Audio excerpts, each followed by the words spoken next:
No podemos dar esto por terminado hasta que se encuentre el registro. Lo único que quiero lograr es que la búsqueda se reinicie por el bien de las familias que quedaron atrás. Y finalmente lo hicieron. Uno de los mayores misterios de la aviación podría resolverse pronto con una nueva búsqueda. Es un misterio de 10 años que debe resolverse.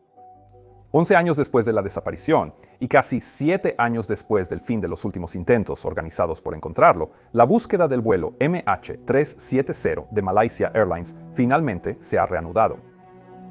Pero ¿por qué ahora? ¿Qué hizo que las autoridades malasias dieran luz verde a una nueva búsqueda? Y quizá más importante, ¿por qué la empresa detrás de la búsqueda parece tan confiada como para aceptar hacerlo bajo la condición de no encontrar, no cobrar?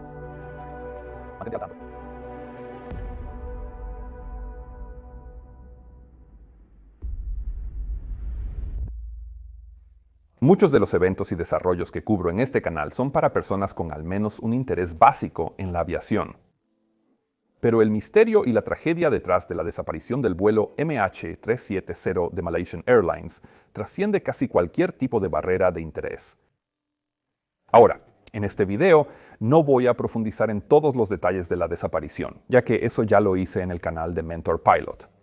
Pero, para mayor claridad, necesito cubrir algunos de los hechos más básicos de la historia. Todo comenzó el 7 de marzo de 2014, cuando el vuelo MH370 de Malaysian Airlines despegó desde Kuala Lumpur, en Malasia, con destino a Pekín, en China. Cuando la aeronave despegó, había 239 personas a bordo y ascendió normalmente hasta su altitud de crucero, dirigiéndose al norte a través de Malasia y luego hacia Vietnam. Ahora bien, aún hay cierta incertidumbre sobre lo que ocurrió exactamente después, pero la evidencia que tenemos del informe final, así como de otros estudios, sugiere que lo ocurrido no fue un accidente. En cambio, es probable que estemos ante algún tipo de acto deliberado por parte de alguien a bordo, alguien que potencialmente continuó ejecutando estas acciones durante varias horas después de la desaparición del avión del radar. Ahora bien, hay muchas razones para creer esto. Por ejemplo, cuando el MH370 pasó por un punto de referencia llamado IGARI, su transpondedor que ayuda al control de tránsito aéreo a ver e identificar la aeronave, fue apagado. Y sabemos que la señal no se perdió simplemente. Alguien debió haberlo apagado manualmente, porque durante aproximadamente 37 segundos antes de desaparecer por completo, el transpondedor dejó de transmitir información de altitud, pero aún seguía funcionando. Ahora bien, la única forma plausible de que esto ocurriera es que alguien moviera la perilla del transpondedor a la posición de altitud desactivada, en lugar de girarla completamente hasta la posición de espera. Poco después de eso, la aeronave realizó un giro brusco a la izquierda, tan brusco que las simulaciones de Boeing mostraron que debió haberse hecho sin el piloto automático, ya que éste no habría permitido un ángulo de inclinación tan pronunciado.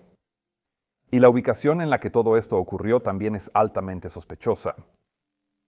Verás, ese giro se hizo justo después de que la aeronave fuera entregada a un controlador vietnamita, quien nunca fue contactado por la aeronave. Así que, como esta desviación ocurrió entre dos regiones de control de tránsito aéreo de diferentes países, en realidad retrasó la detección de la desaparición. Además de eso, lo cerrado del giro a la izquierda también hizo que la aeronave evitara la zona de identificación de defensa aérea de Tailandia, o ADIS, que estaba situada muy cerca de esa misma región. Ahora bien, si la aeronave hubiera entrado en esa zona sin un plan de vuelo válido, habría llamado la atención de los controladores militares de tránsito aéreo de Tailandia, quienes habrían podido rastrearla usando radar primario. Pero con ese giro cerrado, el avión evitó la ADIS, como se dijo, y si algún controlador militar de todos modos lo hubiese notado, habría aparecido simplemente otro avión comercial despegando y regresando, probablemente al aeropuerto de origen por alguna razón, como una desviación normal. Todo esto sugiere que quien estuviera al mando conocía íntimamente la forma del espacio aéreo en esta región y también la manera en que operaba el control de tránsito aéreo a esa hora de la noche. Pero el mayor indicio de que se trató de una acción deliberada tiene que ver con las comunicaciones satelitales de la aeronave, a través de un sistema llamado Sistema de Dirección y Reporte de Comunicaciones de Aeronaves, o ACARS. Porque cuando la aeronave voló en silencio de regreso sobre Malasia, una estación terrestre intentó enviar un mensaje rutinario de ACARS al avión. Pero esta señal nunca fue confirmada, lo que indica que el sistema a bordo de la aeronave no estaba funcionando. Ahora bien, si ACARS simplemente no hubiera recibido el mensaje, el enlace con el satélite igual se habría establecido y habría comunicado que el sistema no funcionaba. Y si alguien hubiera cerrado sesión manualmente desde la cabina, bueno, ese cierre también habría quedado registrado en el archivo de registros. Sin un mensaje de ese tipo, la única forma en que la señal quedara sin respuesta sería una falla eléctrica en la aeronave. Ahora bien, eso pudo haber ocurrido, por supuesto, pero poco más de 20 minutos después de ese mensaje de ACARS sin respuesta, ese mismo sistema SATCOM volvió a activarse y envió una solicitud de inicio de sesión al satélite. Entonces, ¿cómo fue eso posible? ¿Cómo se quedó el sistema sin energía temporalmente? Bueno, ACARS puede alimentarse desde múltiples fuentes como medida de redundancia, así que dejarlo sin energía no es precisamente sencillo. El Boeing 777 tiene un generador principal y uno de respaldo en cada motor, y cualquiera de ellos puede alimentar este sistema. Esta información, por cierto, proviene de un estudio increíblemente detallado realizado por un grupo de pilotos muy experimentados del Boeing 777, al cual volveré en un momento. De todos modos, la única forma de desactivar el ACARS de esta manera era que quien lo hiciera apagara primero estos 4 generadores. Eso aún dejaría a la APU, que también puede alimentar el ACARS. Y en el 777, la APU se enciende automáticamente si los generadores se apagan. Pero eso toma algo de tiempo, y durante ese tiempo se puede evitar que la APU se inicie si alguien la enciende manualmente y luego la apaga de nuevo. Ahora bien, incluso en ese escenario, el 777 tiene otra opción más de energía eléctrica, la turbina de aire de impacto, o RAT, que genera suficiente energía para los sistemas críticos del avión, como las pantallas de vuelo, los controles fly-by-wire y los sistemas de navegación. Pero eso no incluye cosas como el piloto automático o las comunicaciones satelitales. Así que, como puedes ver, lograr este apagón fue algo muy complicado. Y el regreso posterior del sistema ACARS les indicó a los investigadores un par de cosas. En primer lugar, hizo que fuera extremadamente improbable que algún otro tipo de problema eléctrico catastrófico hubiera sido la causa del corte en las comunicaciones satelitales. Y además, cuando el sistema de la aeronave volvió a iniciar sesión en el satélite más tarde, no tenía ningún identificador válido de compañía ni de vuelo, lo que sugiere que alguien definitivamente intervino manualmente y detuvo el sistema ACARS desde la cabina. Pero lo que esa persona no tuvo en cuenta fue que al eliminar el identificador de vuelo, no se detenía el sistema de comunicación satelital, que aún podía establecer un enlace con los satélites. Y eso hizo que se enviaran y recibieran mensajes aproximadamente una vez por hora, solo para verificar que el enlace aún estuviera activo. Estas conexiones normalmente se llaman handshakes, y seguro ya has oído hablar de ellas. Y hubo 7 en total después de la desaparición de la aeronave, siendo la primera y la última lo que se conoce como solicitudes de inicio de sesión en el sistema. La primera búsqueda del MH370 comenzó tan pronto como desapareció la aeronave y al principio duró casi 3 largos años. Luego fue finalmente suspendida en enero de 2017 y para entonces solo se habían encontrado 2 piezas pequeñas que se creía que provenían del avión.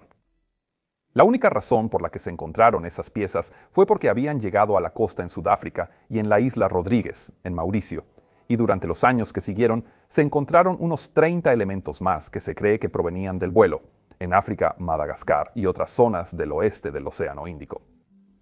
Ahora, Ocean Infinity, la empresa que acaba de reiniciar la búsqueda del MH370, en realidad lo está haciendo por segunda vez. Ellos buscaron por primera vez la aeronave entre enero y junio de 2018. Ocean Infinity es una empresa de alta tecnología que se especializa en recopilar datos de alta resolución del fondo marino usando una flota de embarcaciones dedicadas junto con barcos remotos o robóticos y vehículos submarinos. Sus clientes normalmente incluyen grupos de investigación, empresas energéticas que perforan en busca de combustibles fósiles o instalan turbinas eólicas en el mar, así como compañías de comunicaciones que colocan cables en el fondo oceánico. Además de eso, también han llevado a cabo búsquedas en aguas profundas tras otros accidentes. Como en el año 2019, cuando Ocean Infinity utilizó 4 vehículos submarinos autónomos, o AUV, para buscar el Stellar Daisy, un superpetrolero surcoreano que se hundió por mal clima en 2017. Y esa búsqueda fue exitosa. Ahora, una métrica clave a tener en cuenta aquí es la velocidad. Al usar múltiples vehículos pequeños que buscan y cartografían el fondo oceánico al mismo tiempo, Ocean Infinity afirma poder cubrir áreas muy extensas muy rápidamente. La última vez que la empresa buscó el MH370, en 2018, se suponía que cubrirían inicialmente un área de 25.000 kilómetros cuadrados, o unas 9.650 millas cuadradas. Pero en realidad terminaron cubriendo más de 112.000 kilómetros cuadrados, o 43.240 millas cuadradas. Para darte una idea, eso es un poco menos que la superficie terrestre del estado de Nueva York, o más o menos el tamaño de Bulgaria si estás en Europa. Así que, en solo 3 meses, la empresa fue capaz de cubrir casi la misma área que la primera búsqueda había cubierto en 2 años y medio, lo cual es bastante increíble si lo piensas. Desde entonces, Ocean Infinity también ha estado ampliando y mejorando sus recursos, y eso por sí solo es un muy buen argumento para reiniciar la búsqueda. El nuevo contrato entre Ocean Infinity y Malasia, que sigue siendo responsable de la investigación, al parecer tiene una duración de 18 meses. Ahora bien, eso es bastante tiempo para una empresa que ya ha demostrado que puede buscar áreas enormes con relativa rapidez. Pero como dije al principio del video, este es un contrato bajo la condición de no encontrar, no cobrar. Ocean Infinity recibirá $70 millones si encuentra la aeronave, pero si no lo hace, entonces no recibirá ni un centavo por sus esfuerzos. Así que, además de su reputación, también tienen mucho en juego económicamente, ya que mantener una flota de barcos y vehículos remotos en el sur del Océano Índico durante 1 año y medio no es precisamente barato. Con eso en mente, echemos un vistazo más de cerca a cómo se llevó a cabo la búsqueda del MH370 en la inmensidad del Océano Índico la primera vez y qué ha cambiado desde entonces.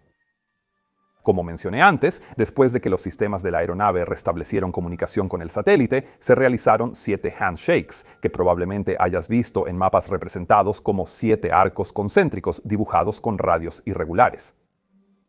Entonces, ¿qué significan realmente esos arcos? Bueno, puedes pensar en cada una de estas señales como una especie de GPS. Bueno, más o menos.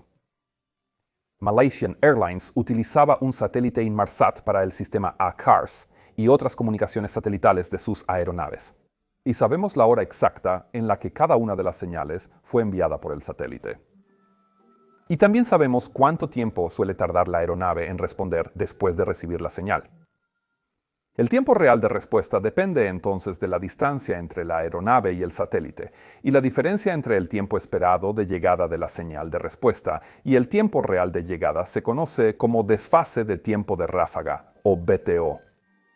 En el caso del receptor GPS de tu celular o de otros dispositivos, el teléfono utiliza información de tiempo similar proveniente de 3 o normalmente muchos más satélites para dibujar 3 o más círculos sobre la superficie de la Tierra, y donde esos círculos más o menos se cruzan, bueno, ahí estás tú.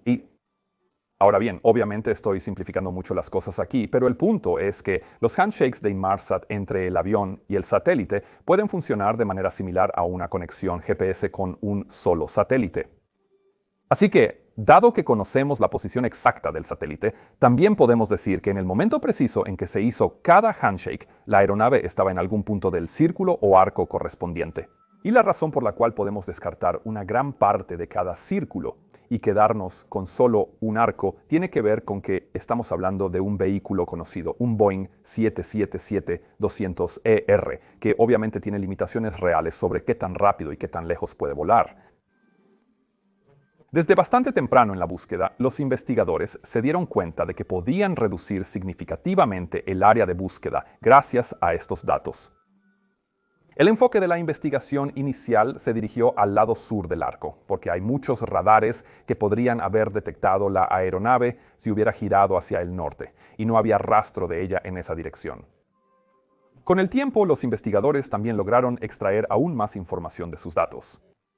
Además del BTO, también existe algo llamado desfase de frecuencia de ráfaga, o BFO, que nos indica cómo se movía la aeronave en relación con el satélite durante cada handshake, debido a un leve cambio en la frecuencia de la señal. Puedes pensar en esto como el sonido de una sirena de ambulancia, que parece bajar de tono cuando la ambulancia pasa frente a ti y se aleja. Esto se llama el efecto Doppler y los radares tradicionales utilizan este fenómeno para determinar la velocidad de una aeronave. Pero en el caso del MH370, como el satélite estaba en el espacio, esa información del VFO puede decirnos si la aeronave estaba ascendiendo o descendiendo durante cada handshake.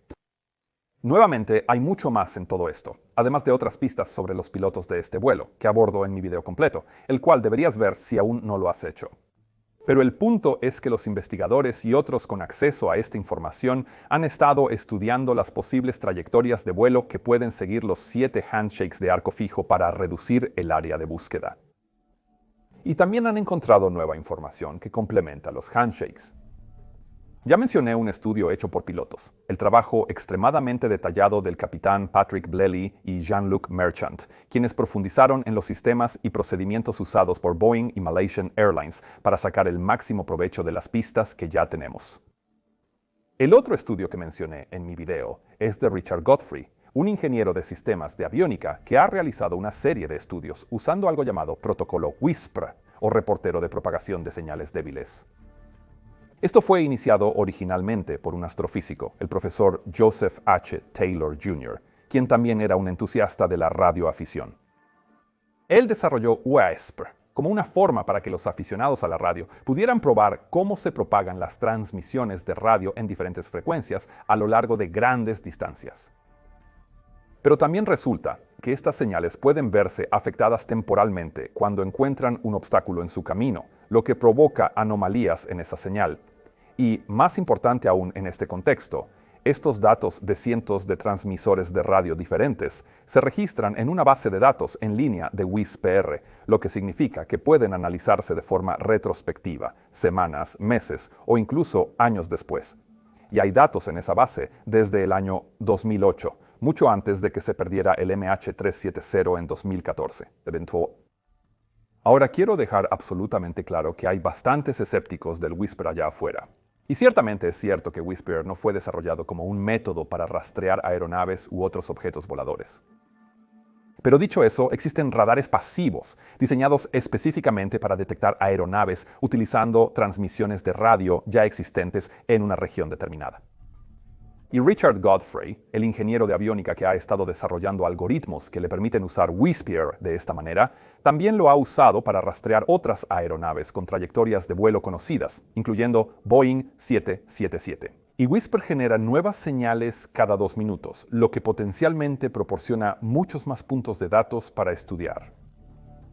Ahora bien, la mayoría de estudios convencionales, incluyendo el del capitán Blely y Merchant, asumen que el MH370 siguió un rumbo más o menos recto hacia el sur.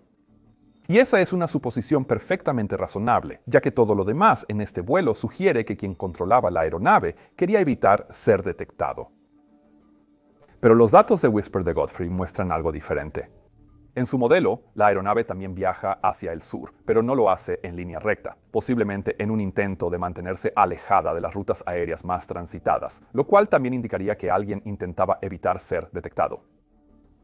Los datos de WHISPR también coinciden bastante bien con los 7 handshakes, y cerca del final de su trayectoria, los datos sugieren que la aeronave voló brevemente en lo que parece ser un patrón en forma de 8, justo cuando se estaría quedando sin combustible. Si eso ocurrió, podría indicar que quien estuviera en control estaba buscando barcos o algún otro tipo de tráfico en el mar que pudiera registrar el lugar donde la aeronave tocara el agua antes de desaparecer bajo las olas. Desde que hice el video sobre esto en el canal Venture Pilot, Godfrey también ha publicado un estudio más reciente comparando la estimación de su equipo sobre el lugar final de descanso del MH370 con 2 nuevos puntos de datos tomados del computador personal del capitán Zahir Shah, el piloto que estaba al mando del vuelo MH370. Si miras esto, la línea azul une esos 2 puntos de datos, que representan un vuelo simulado que el capitán realizó en su simulador casero.